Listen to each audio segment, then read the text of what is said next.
Just when air travel was beginning to feel safe, along comes space-tacular shooter Prey 2 to add probing aliens to an already terrifying exploding tin can in the sky mix. But where we see pant-browning horror, sequel hero Killian Samuels finds a business opportunity, bagging alien crims in exchange for delicious space credits.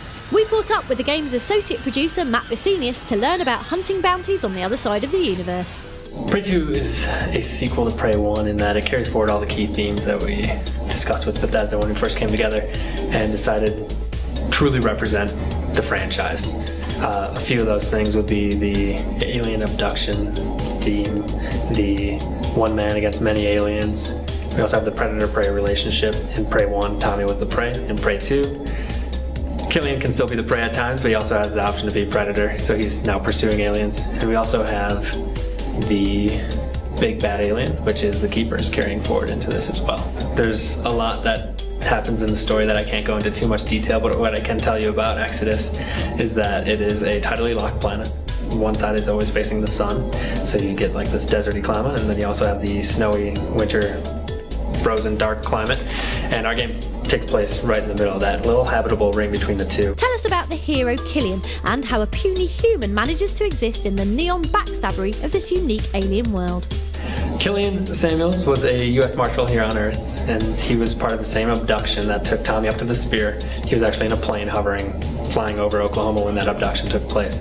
So he ended up on the Sphere, but was quickly taken to another location by a group of aliens, so he did not die on the Sphere as Tommy crashed it in. A lot of Prey 2 came from the foundation of building a game around a bounty hunter. With that comes a lot of his player mechanics as far as his running, jumping, sliding, hanging, all these cool things that he can do. Also his great number of weapons and a huge number of gadgets. He has about 20 plus gadgets and then 40 variations across those gadgets. All of those gadgets are there to help him in his bounty hunting abilities. Killian took those bounty hunting, or those U.S. Marshal skills, I guess, and turned them into being a bounty hunter on Exodus. He has been there for some time, a very long time actually, and part of what the player does is figure out what's been going on in all this time that he's been on this planet. Oh, to have skills transferable to an alien environment. This is essentially a new game in a completely fresh environment. How did the team feel having a whole alien world at their disposal? One of the main things driving development from the very beginning was player choice, giving the player options, lots of them. That also ties into why we have so many gadgets, why we have so many weapons.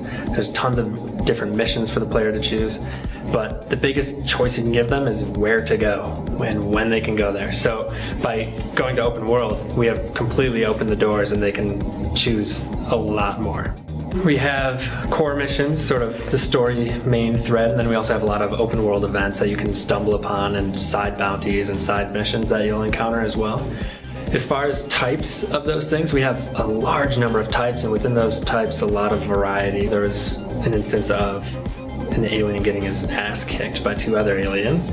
So you can choose to engage in that encounter or you can just sort of let it go. There's other things like exploration incentives, which will sort of encourage the player to go look around and explore the environment. Those would be such things like tracking devices that have been set up by the police force that you can go shut down and sort of build up or take out all those, the great number of those. So there's a lot of different types of things in the world that the player can encounter.